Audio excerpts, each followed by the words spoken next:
recently on the podium, doing a very similar job than Oliver Rowland is. But yeah, like I said, his competitors are struggling to be consistent, and so that creates a bit of a bigger gap. But I'm sure this race will make a challenge for him. Full course yellow, please.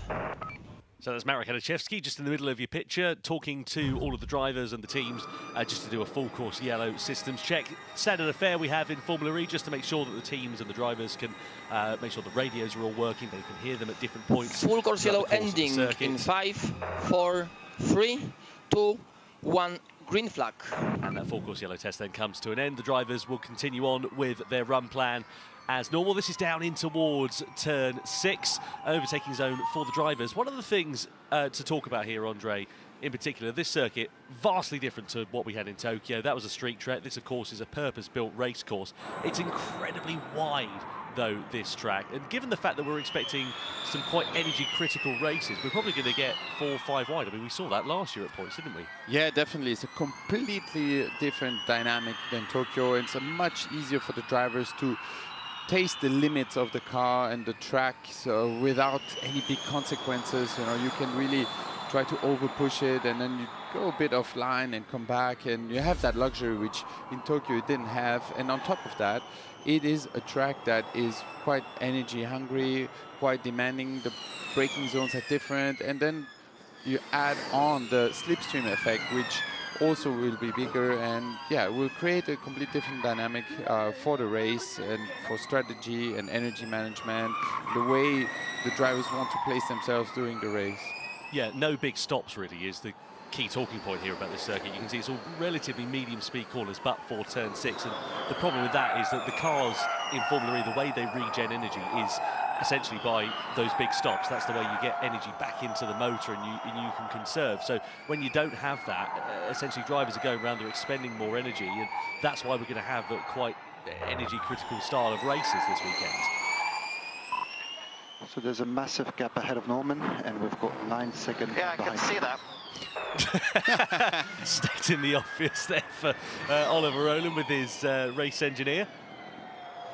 Just trying to find some clear air out of the track. Yeah, exactly. Here. So the engineer is always trying to do the best job he can to give his driver a clear track, so you don't get impeded or you don't impede anyone else, or try to manage the driver how to do his prep lap for that one attack lap. And especially on this track with the temperatures and the tires, it probably you get one really good lap out of the tires.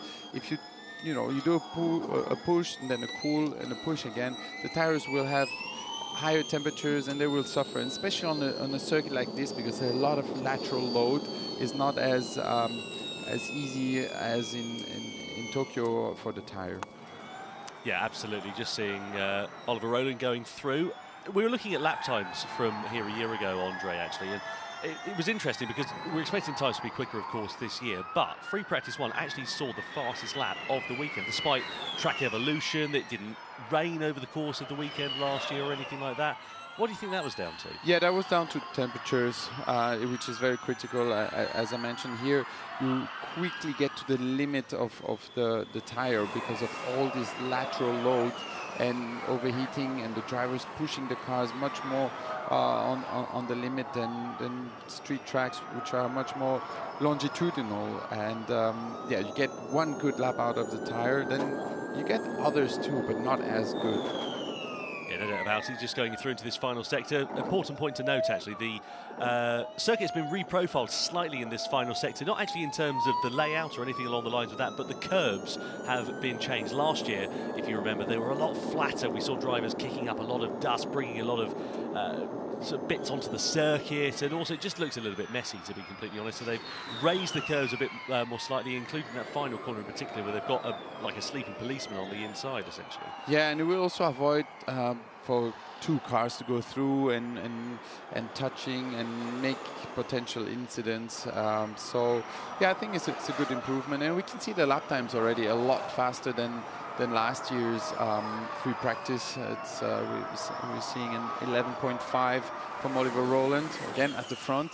And last year's it was, I think, in the 113th. So that new asphalt is definitely producing a lot more grip, obviously. Yeah, 13.2, the quickest time set here in practice last year.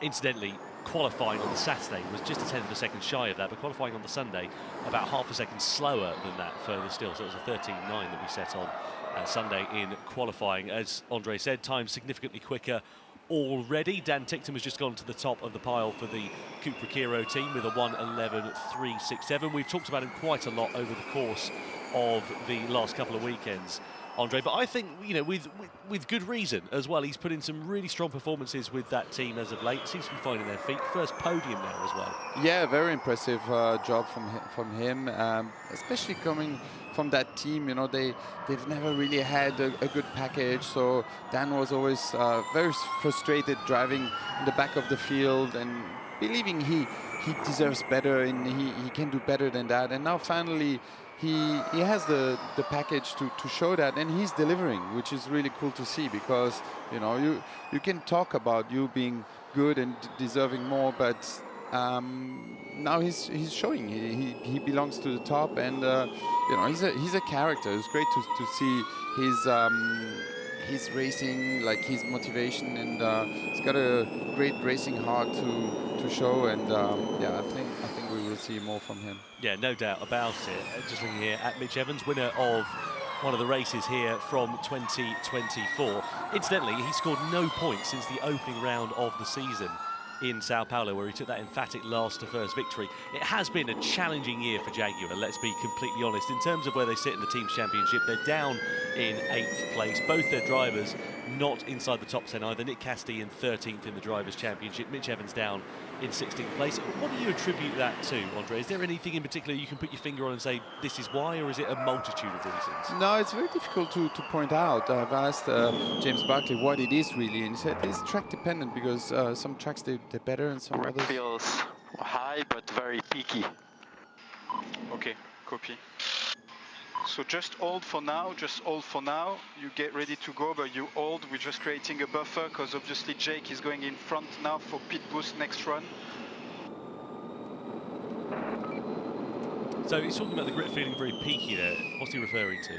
that means that when the grip window is quite small, but it's good, but in a very small window, meaning you have to operate very precisely there and not overdrive the car, and you can extract really good grip, but it's not easy to get it. So the car can be quite pointy in some moments, like with the front very strong, but then it would wash out, and then you have a bit of understeer. So it's not a easy situation to extract most of the grip. No, but double yellow that's just been cleared down at turn 2 and turn 3. It looks like whatever was gone wrong there. I wonder if it was Nick Cassidy, because he's driving pretty slowly here at the moment, whether he's been involved in a little spin maybe down there.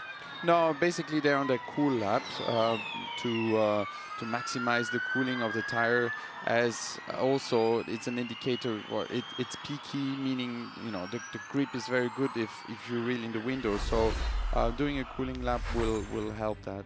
Let's have a look here at Cassidy then. Going through turn 2. Oh, he has a spin, yeah. I did. So, yep, going through turn 2 into turn 3 and over the curb as well. Thankfully, no harm done. Well, a few moments ago we were talking about Dan Ticktum, as we just saw a couple of drivers taking evasive action there. And speaking of Dan Ticktum, he's currently fastest in this session with just under half an hour to go. Let's get down to Saunders, who's in pit lane. He's catching up with their team principal, Alex Wee. Thanks, Tom. I mean, going off the back of that first podium for the team in Tokyo, you must have so much confidence going this weekend. And then following up, Dan's currently top of the timings. Everything's going well so far. Yeah, when I walked out, we were still on top, but it's still FP1 for 10 minutes. So you don't know the real pace, but at least it's a good start. I would say we were one of the quickest cars since Monaco. And we finally transformed that into a podium in Tokyo. So that is a big boost of confidence, a big relief for both the team and the drivers. And but very quickly after Sunday night, we have a bit of celebration. Monday, Tuesday, we're back at office. We knew that that's only a start. We should have much more. So hopefully the next time on podium will be another step up, or even two. You think we'll have long to wait for that moment? I think it could happen tomorrow. And any race, in any race now, I think we got a chance to be on the podium. Competition is fierce as ever. Thanks, Alex. Formula is super tight, even for the best team. They will have a good and bad weekend, but we have to arrive every sections, every race, every qualify. We believe we could be on top. That's what we like to hear. Thanks, Alex. Okay, thank you. Well, thanks to Alex, thanks to Saunders there down in pit lane. So buoyant words of encouragement there for the team, and rightly so as well, given the performances that we've seen from them over the last few weekends in particular. Cupra Kiro really seeming to come into their own, and this a weekend that we're expecting the Porsche powertrain in particular to be quite strong at. So let's see how this one is going to work out for the teams and the drivers with the Porsche powertrains here. Looking here at Nick de Vries as we ride on board with the Dutchman. He was in a spot of bother after the Tokyo weekend, Andre, because, well, he was involved in a couple of incidents in the race, one of which we're led to believe, essentially, from Jaguar, that he's essentially cost Mitch Evans 60 grid places going into this weekend. Essentially, there was contact in one of the races in Tokyo, damaged Mitch Evans' car, they couldn't get it repaired in time for the race. As such, they had to replace a load of different components, and now he's going to be starting, well, 60 places, not 60 places back quite literally, because he didn't start at the back of the grid, but he's going to have to then take a drive-through penalty, stop-go penalty, something along the lines of that during the race. Yeah, it was super annoying for Mitch Evans, because it's not really his fault, you know. He had the right to be there, and Nick de Vries tried to keep his position, but coming out of the pits, he just overdid it a bit, and you know, the one who had to pay the most consequences was Mitch. It's, the rules say that you're only allowed to have certain amounts of parts, and if you exceed that, then you get grid penalties. So I need more support in the rear. At the very first movement, the car is very oversteer. Copy. Yeah, Lucas de Grasse is here talking to his engineer, meaning support from the rear. He needs to calm the rear down to be able to carry more speed through the corners. Means that his car is on the oversteer side, so let's see how they can improve that. But that will be probably always the case on a circuit like this, because you overheat more the rear tires than the front tires. So you're trying to find stability as much as you can for this kind of circuit. On a street track, you try to have a good rotation, so you spend least amount of time to understeer, meaning the front axle sliding. So you want the car to rotate really quickly to be able to point out straight. But here, to carry speed in all these long bends, you want to have a stable rear to trust the car and send more speed into the corners. Yep, the supportive rear end is very important. 25 minutes to go of this session as we look at the two DS Penske drivers going through the fast sweeping left and right-handers of turn 7 and 8, just coming through in towards the final sector. This is where the track, for those who are watching this circuit in Formula E's guys for the first time, will look a little bit unfamiliar to you, because we peel off into this tight and twisty chicane, which was the scene of some drama last year. We saw Sandberg clattering into Nick de Vries in the race on Saturday. I wonder if both drivers are driving together to find out what the slipstream effect is, and they're preparing the race and to understand how much energy they're saving behind and what indications that will give them for the race, and how they can prepare their strategy in that way. Because obviously when you drive alone, you consume more energy with the wind resistance, but when you tuck behind someone else, you're more efficient, and the figures are different, and depending on how many laps you spend behind someone, that could, you know, obviously save you some energy and put you in a better place. Yeah, think about it like a stage on the Tour de France. If you see riders, you know, sort of in a pack where they're saving energy behind, then they'll find the sort of go point later on. As we look at Robin Freins getting nice and sideways out of the final corner and kicking up a bit of dust. Also probably needs more support from the rear axle. Yeah, not the only driver who we've heard in some strife in terms of the car setup so far at the early stage of the practice session here this weekend. As we look at Nico Müller just jumping out of pit lane for Andretti. As Sandberg comes across the timing line down to T1. So 23 minutes left to go in this session. It is Mitch Evans who's currently quickest from Max Günther, Nick de Vries, Pascal Wehrlein and Edo Mortara. So a good spread of different manufacturers in the top 5. Yeah, looks like the tires are taking a bit of a beating, to be honest. I can see some grinding front left and inside shoulder on the rear axle. Box system. It's an interesting point about tyres because it's a much faster circuit than we had a fortnight ago in Tokyo, and clearly a lot more load on the tyres, and drivers struggling with that even at this early stage of the session. Yeah, it is because the drivers can so easily push the limits here, and like I mentioned before, like laterally, always stressing the tyre and always being a bit in a slip angle. So it's really stressing the tyres, and especially the surface of the tyre. So that's creating the graining. You need to try to be able to stay more within the grip of the tyre, but that could be a bit too slow. And then the only way to get the speed is to slide, but yeah, you make the tires suffer. So it is going to be a tricky science to understand. It's always the hardest one to understand for the teams and the drivers, how to extract the most out of the tires for the one lap, but then also for the race, which it also is going to be very important for your energy efficiency. If you're not really good extracting everything out of the tire or on a consistent way, it could cost you a lot for the whole race. Yeah, no doubt about it. We'll see how the drivers are going to be able to manage it over the course of this weekend. You see Wehrlein fighting the car as he is pushing on quite significantly now. Fastest in the first sector, fastest in the second sector, makes his way through the third and final sector. And what is this going to look like here for the reigning world champion? Just jumping over the curbs through the final couple of corners. Into that right-hander, blasted out and across the timing line. This is a full attack mode lap, and he goes into the 1 minute 9 second barrier for the first time as well. A 1:09.854 for the German then, and a wry nod of the head for Florian Modlinger there inside pit box. His drivers first and 7th place respectively in this session at the moment. As we said, we're expecting Porsche powertrains to be quite strong here because their efficiency is really good, and the races here expected to be quite energy important. Looking at Dan Ticktum as he makes his way through the rest of the season, 8th quickest for the Briton currently, and love to see him do well again here this weekend. Likewise for Taylor Barnard as well. What's his future going to look like in Formula E? Speaking of drivers' futures, Andre, there's a lot of whispers now sort of going around the paddock, and it's actually been reported by the race going into this weekend that we possibly could see Nick Cassidy making an exit from Jaguar, maybe moving over to a Stellantis powered team for season 12.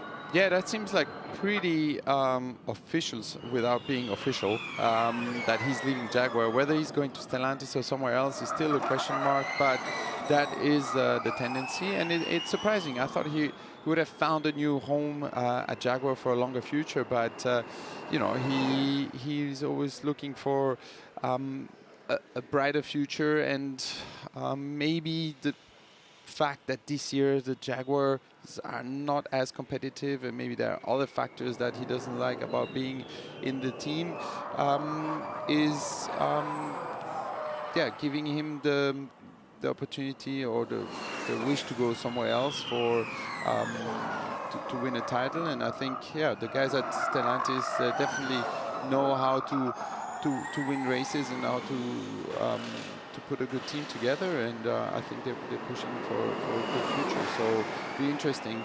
So that's one thing, and who will go to Jaguar and replace him? Well, that's the crucial question, and we'll talk more about that in a few moments' time. Jake Hughes, who turns 31 today, happy birthday to him. He's just gone 2nd quickest in the Maserati, but it's Taylor Barnard who currently tops the session for Neon McLaren. Teammate Sam Bird in 18th place, but currently on an attack mode lap, so expect to see him moving up the order. Let's go down to Saunders in pit lane, catch up with their team principal Ian James.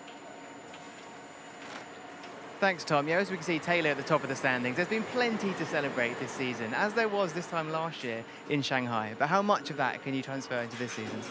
I think we've got a momentum there that we can definitely build on. I think, as you say, there's been good things to celebrate, but we know we've left some stuff on the table as well. So I think the main focus now is on capitalising on every opportunity that we've got and hopefully having a good weekend this weekend. We talk a lot about Roland's lead in the championship, but just looking above you, you've got a fight going on with the Porsche powered cars of Antonio Villicosta and Pascal Wehrlein. Taylor seemingly unfazed by that challenge, speaking him on the track walk today. Yeah, I think unfazed is a great way to put it, actually. We've said time and again the maturity that he's got sort of belies his years, and it's great to see that sort of continuing at the moment. So he's super cool, calm and collected, and I think that sort of bodes well as we go into this weekend. And as you see, he's putting in some good, strong laps here in FP1, so we just need to build on that now. His tenacity and his bounce-back ability from, you know, things like incidents or damage, he's like a veteran in a rookie disguise, Taylor Barnard, isn't he? Yeah, he is, as I say, the maturity's there, and it's just been really good to see, because obviously he's the big news coming into this season. He was the rookie. We've obviously worked with him for a little while, and we were able to see how he approaches things. So for us, it's not a surprise that he's been able to sort of stay, as I mentioned before, cool, calm and collected. But it's great now that he's showing everybody else what he can do as well. So he's going to keep his feet on the ground. I've got no doubt about that. We just need to make sure that we get those results in, and hopefully that first win as well. Thanks, Ian. Perfect, thank you. Thanks, Ian. Thank you to Saunders down in pit lane. So, positive signs then for Neon McLaren. And what are we looking at for their future lineup as well? Because obviously a bit of uncertainty as to what they're going to look like for 2026. The McLaren name will be exiting Formula E. Will Barnard stay a part of that team? Will he be moving on to pastures new? Do you look at him maybe for a replacement for Cassidy at Jaguar, perhaps, or maybe even somewhere else? I have to say, if I was a gambling man, I would have to be looking at the other seat at Nissan, because if you look at Oliver Rowland, he's done a great job, and I'm not saying that Norman Natter hasn't. He had a lot of misfortune coming his way. I feel like he's on the precipice of some strong results, but the points tally has predominantly been from Oliver this year. Do you then look at sticking someone like Taylor Barnard in? He's got experience with the Nissan in powertrain. Do you put him in the second seat maybe to try and bolster their chances next year? Well, I tell you, if I would be a manufacturer, I would definitely look for Taylor Barnard, because he's been showing great performance, and he's young. You can build a future with him. You can grow the team together with him. So yeah, I think there might be teams like Nissan who knows what's going on at Porsche.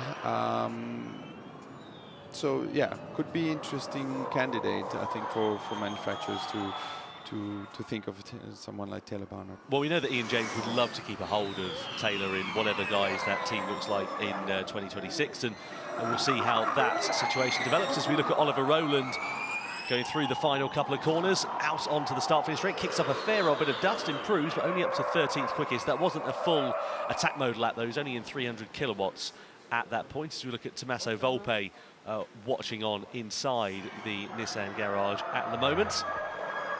Team ready for Degrassi. So it's 6:10. The problem is still oversteer like crazy, the car, man. I told you the difference was not enough what we did. A bit of sassy Degrassi there on team radio. Not happy. He likes to engineer the car himself, so sometimes, yeah,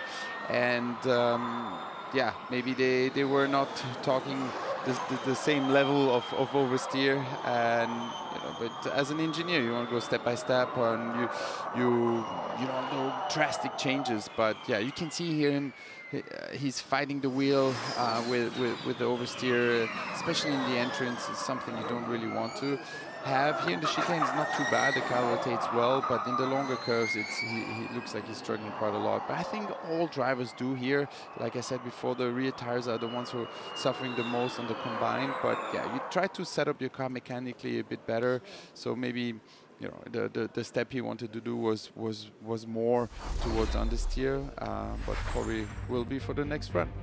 Yeah, that team managing to score some points in Tokyo at Yamaha's home race. You see De Grassi thumping his way over that penultimate curve. It is quite a pronounced bump now there as we look at Stoffel Vandoorne, one of the winners from Tokyo.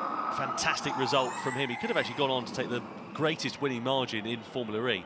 He did have a spin, but he still was in front by a commanding margin, which would have still been over that gap, but he then backed right off towards the end. I can't say I'm surprised. I mean, you know, there was no pressure from behind. There's no point chucking it at the scenery if you don't need to. No, especially in those conditions. I'm sure he was a bit nervous. You know, it's not easy when you're like so far in the lead and you have too much time to think, you know. But it's interesting what they've done. I think Formula E and the FIA have readdressed a little bit the way things work.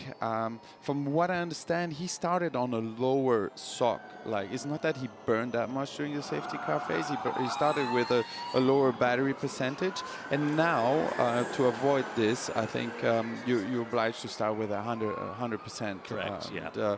So these things won't be possible anymore. Yeah, so state of charge is what Andre is referring to there. So essentially that's how much charge is in the battery, essentially, going at the start of the race. And Vandoorne started a bit lower. So that situation has been addressed for Stoffel Vandoorne. We'll see how it develops over the course of the season, how it changes the complexion of those pit boost races there as well. It's going to be interesting going into this one because atmospheric conditions, obviously, it's very, very hot in Shanghai, and there's a bit of concern amongst the teams, amongst the drivers in the paddock. Some concern over what the batteries are going to look like. Are they going to suffer from de-racing because of the temperatures and so on? How are they going to manage the thermal efficiency of that in the race conditions? Yeah, the only way to manage this is to drive as efficient as possible, like sometimes even drive a little bit under the ideal efficient target that you would calculate for that race. So in order to stress a bit the battery less, so and be a bit more efficient in that way. So I think also it's due to the pit boost that you put a lot more stress on the battery with that extra energy. So it is also a competitive aspect which each team needs to consider and do best. So that is part of Formula E's challenge as well, to extract the most out of your hardware. And yeah, on certain circuits these issues can occur. It's just like other issues on other tracks. Yeah, certainly can do. So 7 drivers now inside the 1 minute 9 second barrier. So times significantly quicker than they were here last year. No surprise there at all, given the performance difference we've seen between Gen 3 and Gen 3 Evo. But we're keen to see how that develops over the remainder of the weekend as well. FP2 takes place tomorrow morning, quite early actually, 8 AM. So relatively, what's the word I'm looking for there?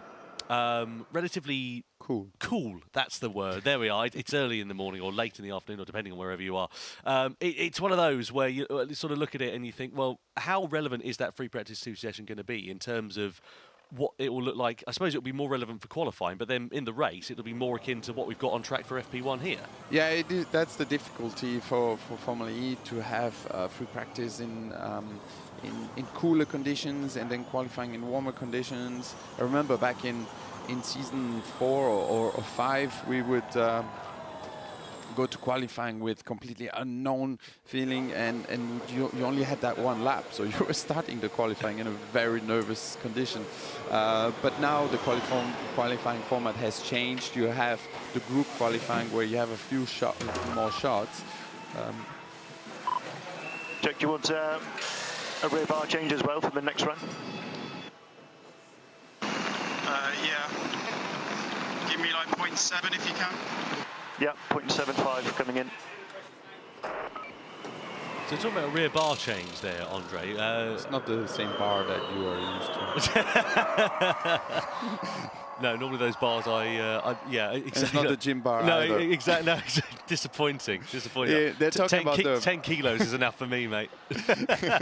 They're talking about the roll bar. So basically, you're trying to achieve a certain mechanical balance between the front and the rear of the car, and that is a big tool for the car balance. So it probably tries to softening the rear bar, so going to a softer position, meaning that the car will generate more grip and will shift the balance a bit more to understeer. What's the downside of that, though? Like you say, you trade off oversteer for understeer. Does it cause any more wear in the tyres? Well, it makes the car a bit lazier, like it is a bit less sharper because the energy gets a bit less quick into the tire. So that's how it will create a bit more grip. But yeah, the downside is that the car will be a bit lazier, and then you will have a bit of understeer as well. But yeah, it's a great tool to play with. You know, we talk in percentage. For example, I'm just throwing a number out there, but like the mechanical balance is 57%. So you can usually shift it between 1, 2, or 3% between forwards and rearwards, and then that gives you a great change in balance. Da Costa's just gone to the top of the pile by 0.4 of a second over Nick Cassidy, 109.280 for the Portuguese driver. Some big changes going on here by the looks of things for David Beckman. They've got the different springs. Yeah, different springs, just want to say, going into that. So making it stiffer or softer, presumably, to give him a better balance on the car, give a bit of feeling. And 19th quickest for Beckman at the moment. He's a couple of seconds off the pace. The field spread actually a lot greater here than we have seen at other circuits. I mean, we've got 1 second separating 12 drivers, 2 seconds separating 22 drivers. So yeah, interestingly, it is a track where all drivers can easily drive to the limit and explore more, but on the other hand, the car and the tires are a huge effect. So if you're not extracting that 1 lap peak grip out of the tires, you can actually be quite a bit off. Yeah, no doubt about it. So we'll see how the drivers are going to fare. We'll see whether Beckman can make any improvements in the remaining 6 minutes of this session. We look here at Lucas Di Grassi on a full attack mode lap at the moment. See that with the pink lights illuminating the car, the roll hoop, and on the rear wing as he makes his way through turn 5. You can see a driver's eye view on the right-hand side of your picture there as well, down into turn 6. Expect this to be the scene of some drama in the races.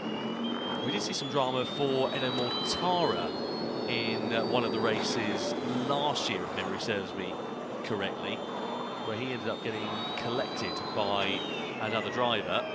Either way, Di Grassi makes his way through this middle sector and then flings it into the final couple of corners. Da Costa also on a push mode lap. So last 6 minutes now of this session. White flag is waving, so that signals that there's a slower driver in front. And for the driver to just be aware, I'm sure they'll be on the radio as Di Grassi comes over the timeline, goes and improves to 11th quickest then. Still a fair old way away, still just under a second shy of Da Costa's time. Yeah, quite a big gap.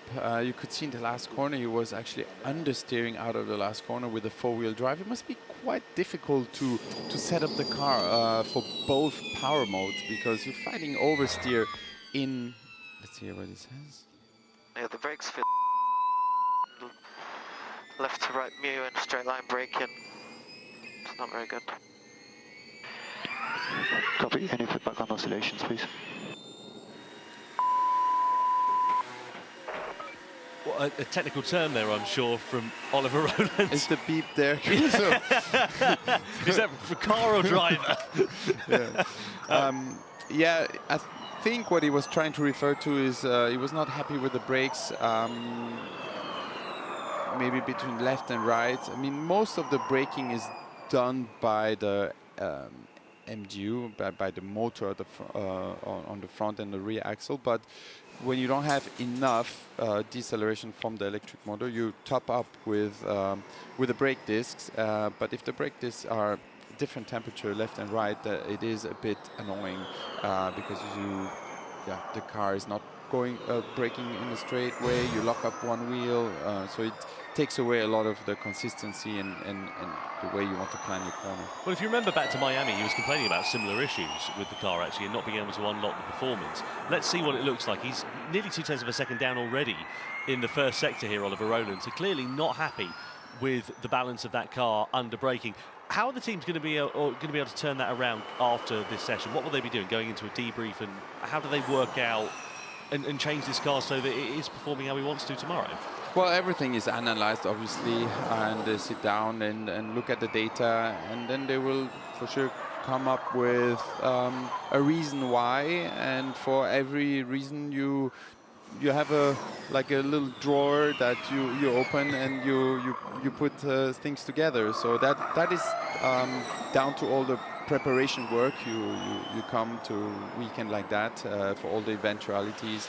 You put test items, but in your run plan, but you also put a lot of solutions in case, okay, we complain about understeer or oversteer, we have this and that, but there's so many layers to that. And yeah, in case it's for him the brakes, technically maybe they can switch to another set, but it's also limited. You don't have the unlimited amount of sets, but could be also settings like the way they program the car to brake in a certain way, or it can be also sometimes just the way you warm them up. So yeah, it's all on the data, and I'm sure they will come up with a solution. Well, he'll be opening that kitchen drawer, I'm sure, and probably throwing the kitchen sink at it if it doesn't work out to be too much of an improvement. 12th quickest, I should say, for Oliver Rowland at the moment. His teammate Norman Natto currently 7th fastest. Last couple of minutes then left of this session. Let's keep an eye out for the timing screen and see who's making improvements. Ticktum goes up to 7th fastest for the Cupra Kiro team. You can see in terms of the track performance, Sector 1 and 2 dominated by the two Tag Heuer Porsche cars, but it's Mahindra in the 3rd sector where they've got the advantage, and that tallies up because De Vries is currently 2nd quickest. Just looking here at Verline making his way down in towards turn 6, obviously on a cool-down lap at the moment, nowhere near pushing the limits at this stage of the session. 4th fastest for Pascal Verline currently. In terms of his Drivers' Championship defence, he sits 2nd in the standings. He is 77 points adrift, though, of Oliver Rowland, but then again, no one's been able to get even within a sniff of Oliver Rowland over the last few weekends in particular. Since Monaco, he has not finished any worse than 2nd in the races. His worst results of the season are a 14th place in Sao Paulo and a 10th place in Miami. Compare that to Verline, he had a DNF, of course, in Sao Paulo, where he ended up upside down. And he had a 15th place in Jeddah and also for the first race in Tokyo. But other than that, it has been a relatively strong season for Pascal Verline. The upshot being that the 2nd race in Tokyo meant that he was able to jump ahead of teammate Da Costa and also Taylor Barnard, courtesy of both of those drivers DNFing. So we'll see what that battle continues to look like in the Drivers' Championship and see whether anybody can get close to thwarting the challenge of Oliver Rowland. Given the problems he's been complaining about with the car, Andre, I know it's only the early stages of the weekend, but is it a cause for concern there for Ollie? It is not ideal because there's always a trend, you know, even you have issues or there are bigger reasons for your performance not to be as you want. There is always a trend. Like when it comes naturally easy, it means you have the pace. So it's, I mean, his teammate Norman Natto is in 8th place. Taylor Barnard with the same powertrain is in 6th place. So there are some references for them there to look up at or to look up to. So yeah, for sure he won't be as happy, and also he got a bit used to be at the front as well. So he'll be definitely a bit frustrated after this session, if it stays like this. No doubt about it. So checker flag's about to come out, by the way. Just a notice coming up on our timing screen. Verne under investigation for a pit boost state of charge infraction. So we'll keep an eye on that and see whether that develops into something, or whether he gets away with a fine or a warning from race direction. Either way, we look here at Jake Dennis, currently slowest of the pile at the moment, but he is on a full attack mode lap as he makes his way through the final sector. What does it look like here then for Dennis? Personal best in Sector 1, personal best in Sector 2, aims it for the timing line and crosses it now, goes up to 8th quickest then. So a marked improvement there for the Season 9 World Champion. Buemi currently 21st as he then comes to take the checkered flag and doesn't improve. Evans also mired down in 20th as well. So 2 Jaguar powered cars on the fringes, and indeed one outside of the top 20. So not ideal at all there. Evans also not improving on his final flying lap. And given he took victory here a year ago, that is not the way he'll have wanted to have started his weekend. Nato improves up to 7th fastest as he takes the checkered flag. What about Verline and De Vries? Do they make any improvements? De Vries stays 2nd fastest. Da Costa, one of the last drivers then to cross the line in this session. You can just see him here as he comes now to take the checkered flag, and he will retain the top spot at the end of that first free practice session. So there we go then. Positive start to the day for Tag Heuer Porsche and Antonio Felix da Costa, but also De Vries and Hughes looking pretty handy in there as well. Mahindra and Stellantis powered cars, respectively, all pretty handy. And contrasting fortunes for Jaguar. Cassidy, 5th fastest at the end of free practice 1. His teammate Evans, though, mired down in 20th, and quite a significant gulf between them, about a second of a gap. Oh, yeah, I outbraked myself in T6. But the last chicane, should have been better. So Da Costa making a slight mistake then on his final flying lap, but still pretty happy with his performance, and rightfully so. A track that he's gone well at, took victory here a year ago in the 2nd race of the weekend, and really sort of catapulted himself into the title race here last year. Yeah, definitely, and he's for sure going to be a strong contender for this race. He's doing really well on these races strategically. He's got a very great overview of the race and planning his way through the field. It's one of definitely his biggest strengths, and we've seen him excel. So I'm looking forward to seeing him race here and do well. So that's Robin Freitz just getting caught up behind one of the DS Penske's. He was slightly wide and offline, and clearly asking a bit too much of the tyres, straight off to the outside of the circuit. The front tyres are cooked. I got nothing. Okay, copy. Knocking the front everywhere. Nightmare. Another driver complaining about the tyres then, Jean-Eric Verne. Where did he end up in that session? He was down in 18th quickest as well, so he will not be a happy boy. So his car seems to be a bit more on the understeer side and putting a lot of slip angle on the front tires, creating too much temperature on the front, and yeah, locking up and not being able to stop the car properly and place the car. So yeah, the same way that maybe Di Grassi had too much oversteer, maybe they're a bit too much on the understeer side. So drivers now just doing their practice starts in the race. It's incidentally the only time we ever see drivers in 4-wheel drive, but in 300 kilowatts of power. How do they do the start of a race in Formula E, Andre, for those who are perhaps shooting in for the first time? What's the process? Oh, each team have different process, but basically it is a way. So you go full throttle, but before you go full throttle, you activate the start function, and the best way is to have it on some paddle. There's 3 paddles on each side, and we used to have it on the top right paddle. So when you activate the whole start function, you just dump the paddle, and the car does everything by itself, and you select a certain amount of grip, which is defined by the team judging the grip. Absolutely. Well, free practice 1 comes to a conclusion with Antonio Felix da Costa ending up fastest. Let's go down and get the latest from the team.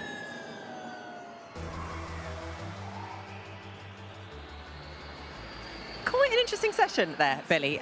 Some expected results, some unexpected results. I mean, it's good to see Antonio Felix da Costa up there fighting in P1 at the moment, although a little bit unhappy about how the session ended. But Porsche, as we predicted, looking strong. Yeah, they look really strong there. I think the fact both cars are in the mix there, it's a good start to the weekend. Obviously, we expect things to change in Formula E. The teams and drivers that have struggled in that session will make changes overnight to the car setup to try and get back to a working window where they can get the most out of the car. But it's always good to start a weekend with strong form, and having both cars up there just makes me feel even more confident that potentially they can close that gap down to Oliver Rowland. I mean, the fact that Oliver Rowland is down in P15, is he going to be going back to the garage, scratching his head, worrying, or is it just, you know, a tiny little tweak that makes all the difference going into FP2? It seemed like a similar issue to what he had in Miami in terms of the balance of the car. This is a more similar circuit to what we had in Miami as well, and that was one of his worst weekends of few bad weekends for him in the championship so far.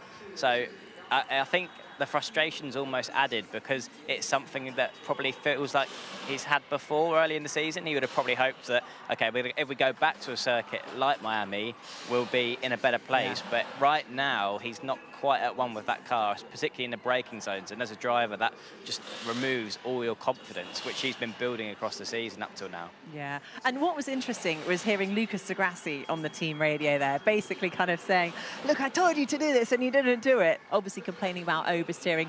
But again, is that something that they can rectify in time for FP2? Yeah, the teams will sort of have an idea in their heads coming into a weekend of, you know, through the sim work that they do and the other tools that they have at their disposal, where they think the car should be as a starting point. The drivers from the time in the sim might have a slightly different direction in their heads of what they think will be the right way to go about it. So sometimes those frustrations, particularly you can hear in the first session, they come out on the radio. He's behind you! Hello, James Barkley. How are you? Not too bad, and it's nice to be back out here in China. It is, isn't it? And it's always nice to have a chat with you. I mean, there's quite a lot to discuss, isn't there? Where shall we start? Shall we start? I know your team have been so busy getting Mitch Evans' car ready for today, because after that big moment, the incident with Nick de Vries, then he had that huge impact crash. I think it was 26 Gs, which sounds rather terrifying. But you've been very busy with the whole rear end of the car. Yeah, that's right. You know, sometimes you have a tough weekend, and Tokyo was that. Yeah, really unfortunate for Mitch in the first race. Contact from Nick, yeah, was a big accident. Actually, it was a Nick incident that was 26G, and that completely rode off the rear end of Mitch's car. That took a complete powertrain out.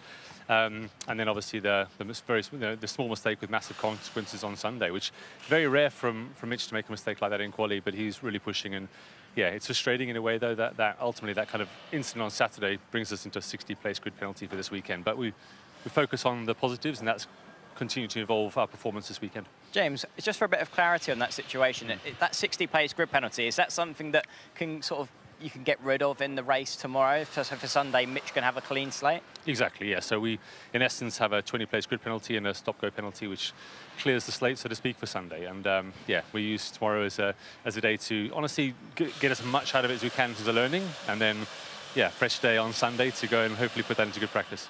And James, what is it like in the team at the moment? You know, we're so used to talking to you after podium finishes, celebrations. You're defending the team's championship. You were fighting for the driver's title last year. What is it that's not quite gone to plan so far this season? Well, honestly, we've got to be honest and say there's some things clearly that we have to improve on. But the reality is we've had a really, sometimes you have really tough luck. And if I look at the car, yes, with some performance defined, the tyres are really, really specific this year. You see that in amongst the field this year. One moment people are fast, next moment they're not. And we've been, I would say, victim to that to some degree, and we're trying to get on top of that. The car has pace, though. If you look at our performance, Mitch topping FP3 in Monaco. We've been through a number of duels this year. But Mitch has also had a massive amount of misfortune. He should have been ultimately fighting for a podium in Jeddah when he had a brake-by-wire failure. We had a battery issue in Monaco when he was potentially fighting for a podium. He was taken out by Nick when he potentially was fighting for a podium. He had the Andretti have a power cut in front of him in Mexico when he's maybe fighting for a fourth or a fifth. He should be much higher up in the championship this year. So some of it is in our control, some of it is out of our control. But we can only control the controllables, and that's the thing we have to focus on. What can we do to improve? And that's what we're working really hard to do. But the green shoots are there. We're making a lot of positions in the races. If we can qualify well up front, I have no doubt we'll be fighting for really strong points and for podiums. So you're going to turn it around this weekend in Shanghai? This is a world championship now, which has a number of teams and manufacturers that can win races. You know that. This is the most competitive year for a long time. So yeah, I'd like to think once we are really capable to bring the race to everybody, I think we can be that way. But we've got some work to do, and we'll keep working hard as we always do. We're a team that's fought for a world championship every year for the last 4 years. So yeah, we don't rest up on our laurels, and we're going to be trying hard to get ourselves back there. Brilliant. Thank you so much, James, for talking to us. Thank Fighting you. talk, as always. And yeah, this is a point in the season where all of the teams have been on the podium, which just shows how competitive this championship really is. Now, let's head down to Saunders CB, who is with our quickest man in FP1, Antonio Felix Costa. Antonio Felix Costa, on a weekend where you and Pascal are trying to bring the fight to Oliver Rowland, you've started it pretty well, top of the timings in FP1. Yeah, it's always a good sign, but I don't think it means much. Obviously, those are 350 laps, which, I mean, it's always positive. Looked like on 300 laps, so we're kind of lacking maybe a 10th, but there's a few things to clean up on our side, on the driving, on settings, on setup, so, I mean, I'm sure we're going to have to do a small step tonight because everyone's you know, going to be looking through their data and going to bring some improvements for tomorrow, but definitely a decent start, yeah. This was quite a pivotal point in your season last year, you know, a big result, and it started a train of even better results on from there. Do you think it's the same poignancy now, it's just as important this season? Yeah, a little bit different circumstances, but, you know, to be realistic, it's always hard to close almost 80 points on someone like Oliver and Nissan, but equally, it's not called Formula Easy, you know. So, very unpredictable. And the other thing that we have to say is that we're just now starting the second half. So, yeah, it's his to lose, but lots of races to go. Thanks, Antonio. Back to you, Nikki. Okay.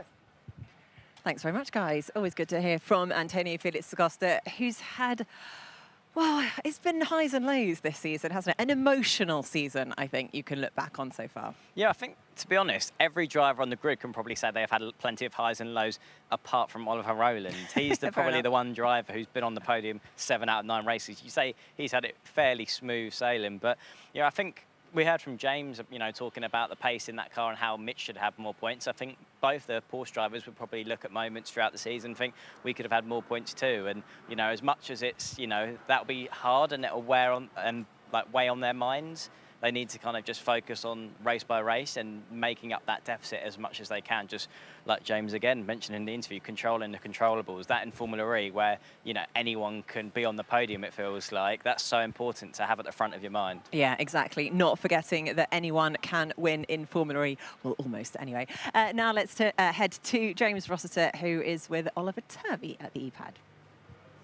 Thanks, Nikki. I am by myself at the pad, where I'm going to have a quick look and show you guys part of the fastest lap of this session. We have seen the lap time improve by 4 seconds from last year's pole time. Here we can see Antonio Felix da Costa approaching turn 5. The car looks incredibly settled.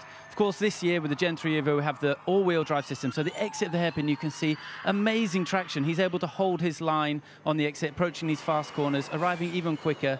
The Porsche car looking super well poised and positioned, beautifully balanced as we go through 7 and 8. This car looks the class of the field, and certainly Antonio looked great and very comfortable. Now we're approaching the very tight couple of corners, 10, 11 and 12. Here we've seen the reprofiling of the curbs. You can see they're avoiding the high curb. Beautiful rotation here and a wonderful exit with the four-wheel drive system. It's a huge improvement of lap time, something I certainly wasn't expecting. An unbelievable step forwards in the performance from the Gen 3 Evo car.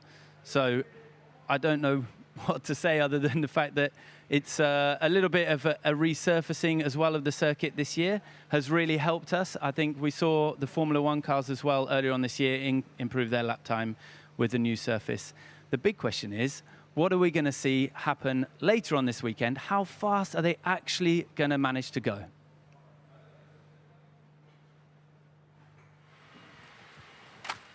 Thank you very much, James. Brilliant to see just how much can change since we have the Gen 3 Evo car. Now it is time to get you excited about all the action we have here, a double header on the streets of Shanghai. We kind of knew going into that race that we had an opportunity to do what we did. Obviously, all the pieces of the puzzle had to fall into place. We also had the balls to do it, basically. We get ready for cars to come on track in this qualifying session. Hugely excited to see what is going to happen. Well, the suspense is very much building down here live on the grid, and we cannot wait to go racing. Dan really stands out in Formula E as being a bit of a lovable rogue, and yeah, we're seeing the best side of Dan, and I think it's really good for the sport. So a very busy show indeed. Make sure you do join us tomorrow for both qualifying and the race show. Now, guys, we are at round 10 of 16 races over the course of this season. And it's quite a critical point, not just in terms of the championship fight, but also in terms of guaranteeing you a seat for next season. Now, there are a couple of drivers, like Mitch Evans, who does have a seat with Jaguar for next season, but his teammate, Nick Cassidy, his contract runs out at the end of this year. So it really is our kind of silly season. Billy, how is that going to affect the likes of Nick Cassidy going into this race weekend, knowing that he needs to maybe showcase the paddock how great he is and that basically he's the hot property still. I think fundamentally a driver like Nick Cassidy, every weekend is a chance for him to prove how good he is. He's been someone who's been fighting for championships, and that won't go unrecognised in this paddock. So he is a driver that I'm sure all the other teams, if they possibly could, would like in their seat. And he goes into every weekend wanting to prove himself. So I think as much as it might add a little bit of pressure, it probably doesn't really change his outlook and mindset that much. And Saunders, who else is going to be under pressure? I mean, if we look at some of the team standings at the moment, you look at Nissan, you've got Oliver Rowland, who's bringing all the points, and Norman Nato, who's bringing a handful of points. He must be very worried. I mean, that's it, exactly, because if you are the boss of a team, you're looking at who is doing the business to get you closer to that team's trophy.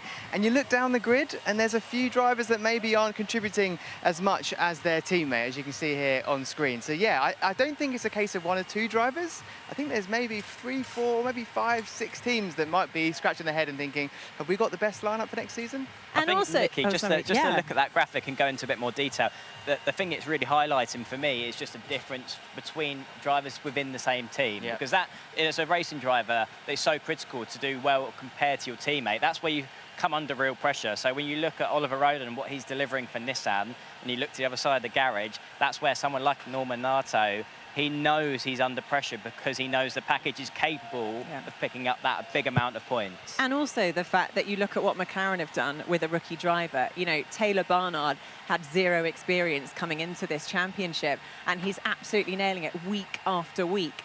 So it's suddenly making, you know, the likes of Sam Bird probably feeling a little bit uneasy, but also it's an awakening to the other teams that maybe if they pick the right rookie, it doesn't need to be someone from within the paddock. Taylor, we have to say, Taylor is a bit of a revelation. You know, if you look at the rookies this season, you've got 3 rookies, let's say, in air quotes. The others haven't got any points. Taylor Barnard's 4th in the championship, pushing for, you know, the pressure on the top 3 at the very least. So he kind of is in a league of his own, but I think you're right.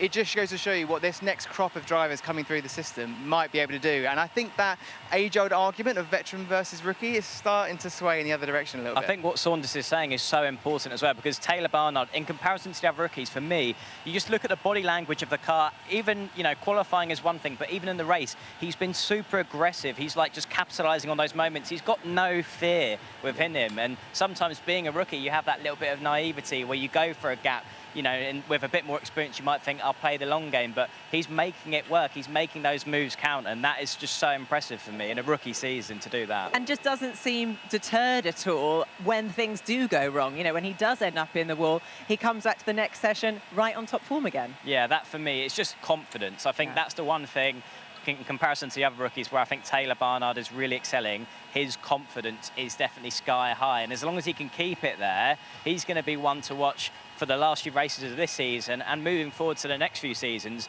he's hot property. I always think when it comes to Taylor Barnard, anytime we interview him, that could be clipped in the future for how he became champion or something. The guy is a sensation. He's completely unfazed by the challenge, and we're all here for it. It's great. Absolutely. Very quickly, now that we know what we know after FP1, does that influence your race predictions for tomorrow? It's so early to say, and I think in the racing that we get here, maybe even qualifying isn't as representative as it is in other racetracks. So I'd ask me that same question again a little bit later into tomorrow, I think, when we start seeing the pressure mount up a bit, you know, who gets into the duels, and then we can start seeing. But, you know, with Pit Boost, it just completely mixes the strategy up. Well, that was the worst prediction ever. Thank you, Saunders. With 20 seconds to go. I'll give you an answer, Nikki. What is your I think both the prediction? Porsches look strong, and I think they've got an efficient powertrain, and I think Taylor Barnard is suited to this racetrack when it comes to race day. Right, well, join us tomorrow to find out Saunders' predictions and see if Billy is right. FP2 kicking off first early tomorrow.